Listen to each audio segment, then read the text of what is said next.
Hi, I'm cyunidottv, but I just go by see-u-nee. I am a JRPG/retro streamer on Twitch. I do lots of first playthroughs mostly. I stream during the week at 12 p.m. PST. Welcome. Thank you so much for being here. Thank you for having me. Yeah. All right, go ahead and tell me your username, how long you've been streaming, if you're an affiliate or partner on Twitch, and average viewers and current followers. Yes, so my username is cyunidottv, but I just go by see-u-nee. I am an affiliate on Twitch. I have been streaming for about a little bit over a year and a half. And I'm about to reach 2,200 followers. Nice. And I'm about 50 average viewer. Nice. Perfect. All right, so let's talk about analyzing your data. Do you do that? And how do you incorporate that into your streams? I turn it off completely during stream. However, I do not look at my how many people. I just really focus on who is there in chat. And then I will look at after stream, and I will kind of look of like how a certain game performs or like a certain day.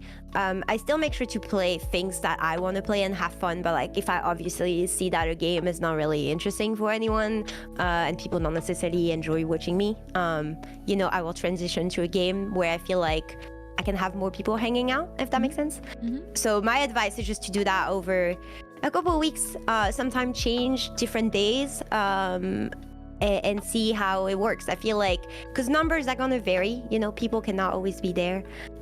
Some days you have certain raids and some others you won't. So what strategies do you use to engage your audience, whether that's on streams or social media? For me, what works the most is really just trying to connect with people that have similar interests to mine.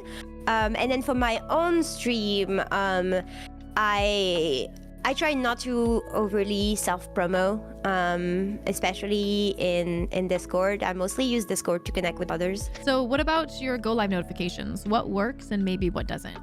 Twitter, I just know that if I post, very simple, but if I post a going live post with just a link, I get no traction whatsoever.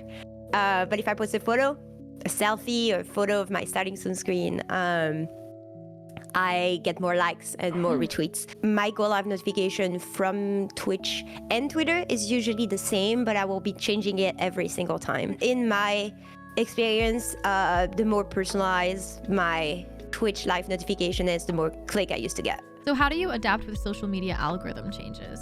I think the main thing is to just keep trying and not be afraid to try something new, because obviously social media is constantly changing. It's important to just educate yourself and try to see, what changes are being implemented, and also look at the people you also are inspired by and like who you admire on the platform, and what do they do, and is it working, and obviously don't copy what others are doing, but take it as an inspiration for yourself as well.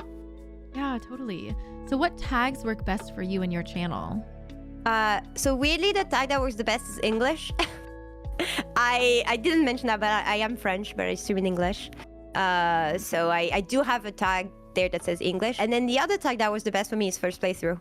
And I also have a safe face tag that actually I think is my third most clicked on tag. So how do you get creative and stand out from the rest? For my specific channel points, I have this thing that just started kind of as a joke, but it ended up being sort of like a mini brand. I will have this sound from the games that I play and that we love, but they sort of like little remix with music. And so I will call it DJ with the name of the character. So, for example, I played Kingdom Hearts, and my favorite character in there is Axel. So we have a little redeem that says DJ Axel, and it's some of its line from the game mixed with some music. People love the redeem, and I feel like it gave me a little way of differentiating myself, while obviously still using the sound alerts that we all use. Yes. Yeah, I love that. So how do you personally make friends with other content creators? If I see a creator that I'm inspired by or admire, I will try and connect with them. And I want to say to everyone, it's okay to just go in and start chatting. I know it's hard, but everybody is so nice all the time. All right, so think back to when you started streaming to where you are now. Is there any one thing that really helped you out? For me, the thing that helped me the most is being consistent. And I know it's a pretty basic advice. I feel like we hear it a lot, but until I was actually consistent, nothing really happened, if that makes sense. I only really started seeing growth once I started streaming consistently.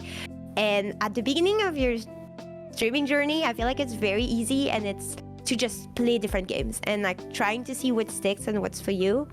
And I think the moment I discovered that I wanted to play mostly JRPGs for the first time on stream, that's when I started having the most fun, because I found what was my thing, and that's how also I started growing.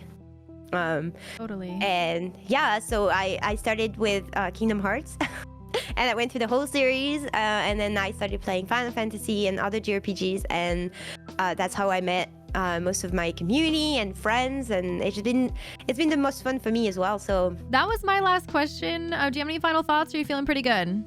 I'm feeling pretty good. Hopefully. Perfect. I was trying to be as consistent as possible without saying too much, but also trying to actually give specific examples. Yeah. So hopefully the examples worked. It was great. Yeah. All right, we're gonna say goodbye to YouTube, and I'll talk to you right afterwards. Okay? Yeah, sounds good. Yeah. Okay. All right. Bye, YouTube. Bye, YouTube.